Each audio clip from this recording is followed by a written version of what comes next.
Well, here's my new life strategy. I'm going to get into the area and go down and look for the call. What do you think?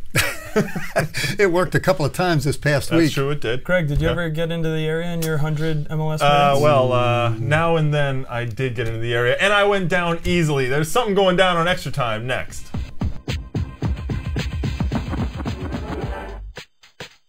Welcome to Extra Time, everybody. I'm your host, Greg Lawless, alongside Shep Messing and the new guy, Jason, who we've just invited back once again. Act 1 of ET this week, putting out the fire. And we're talking, of course, about the Chicago Fire. They entered last week undefeated. They went out to Chivas USA, got a last-second win with a dubious PK at the end. But this is the game, top-of-the-table clash. It lived up to all the hype, didn't it, Shep? I don't think there's any question. We did hype the game, best in the West against first place in the East. For me, I thought it was a terrific game to watch. I thought Chivas was the better team. But hey, that's the way things go. Chicago got the win. I think it showed, I saw Chicago as the team who used their depth to come on and win it at the end with Map and Yako coming in to make an impact. And a soft PK. And the soft PK always helps, right? Thank you. And they won the game. Thank you, referee, which actually gets us to a question that we had from Tyler in Florence, Alabama, who wanted to know, his question was, what is to blame for the 3 penalty kicks, 11 yellows, and 3 red cards? Was it the officiating or was it the intensity of the match? Well, Tyler, I don't think blame is the right word. What's the reason? And I think the reason really is the competitive nature of Major League Soccer this year. There's no given that you're going to get into the playoffs. So teams are coming out flying.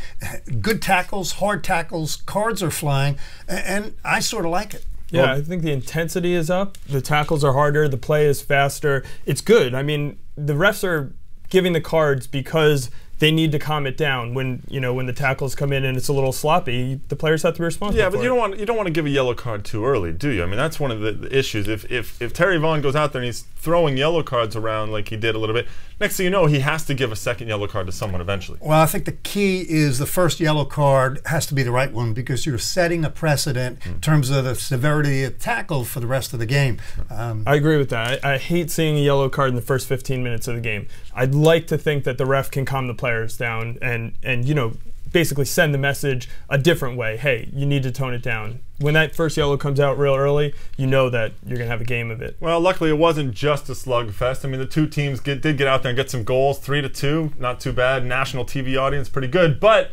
Chicago came home and the undefeated streak was thrown out the window. They played Dallas on Sunday. They lost 3-0 at Toyota Park. Now, Chicago, no Blanco.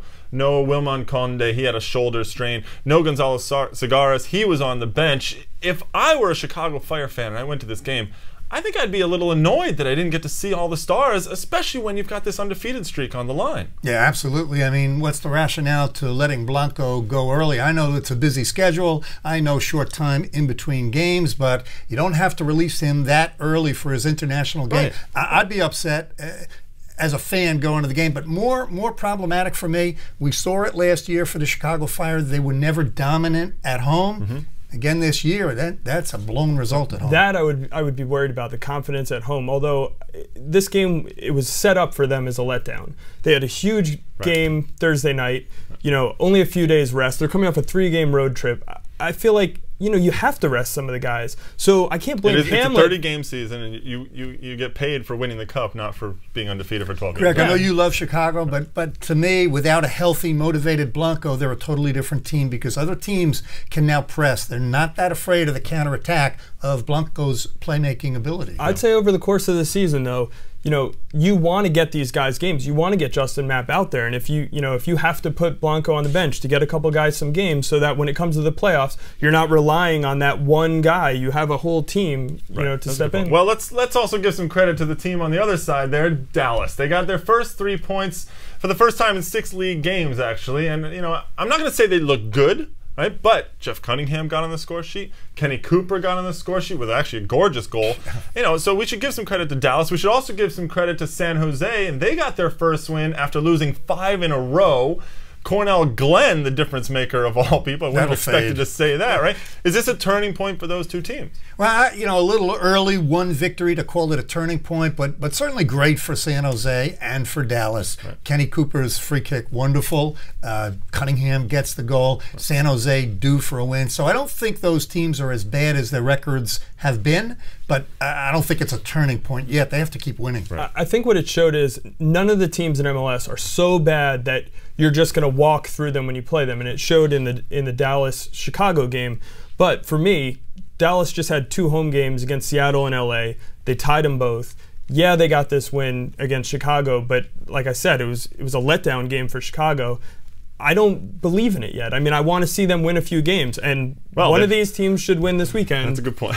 Right, Dallas and San Jose end up playing each other this weekend. So one of these teams may continue get a winning streak, even if you hope for their sake that they don't tie at this point, because one of them needs a win. I'd rather tie. Right, that's true. Well, couple of comebacks to join Cornell Glenn as he made his first appearance back in MLS. Taylor Twellman made his first appearance for the Revs as New England got a 2-1 come-from-behind victory against DC. Twellman was the difference in this game after he came on in the first half. Well, guys, we see it all over the world. It's no different in Major League Soccer. There's certain players who have that ability when they get on the field to make their teammates better. Right. Taylor Twellman was dynamic.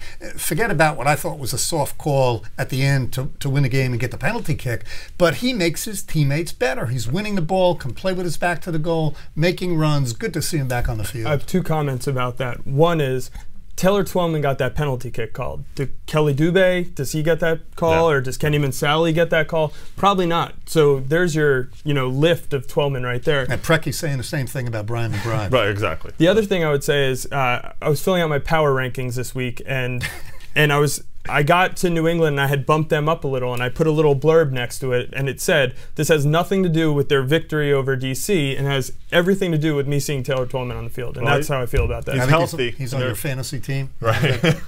Well, Twellman's healthy and he makes all the difference. And the last comeback this week, a great one here. Peter Novak, the former DC United coach, former Chicago Fire All-Star, great player, named as head coach of Philadelphia Union. Good move or bad move for the expansion team? Yeah, good move, guys. I mean, if you talk about matching the personality of a city, Philadelphia, with the personality of a guy, that's Peter Novak. Perfect fit. Yeah, I think his experience with the national team is going to help also. He knows the youth national teams. He knows the players that are in that program. And when you're building a team from scratch, you got to do it with draft picks and stuff like that. I think that's going to help him. Well, when he builds that team, he's definitely going to have to look for some strikers. And on Wednesday in Act 2, it's all about strikers. So join us for that.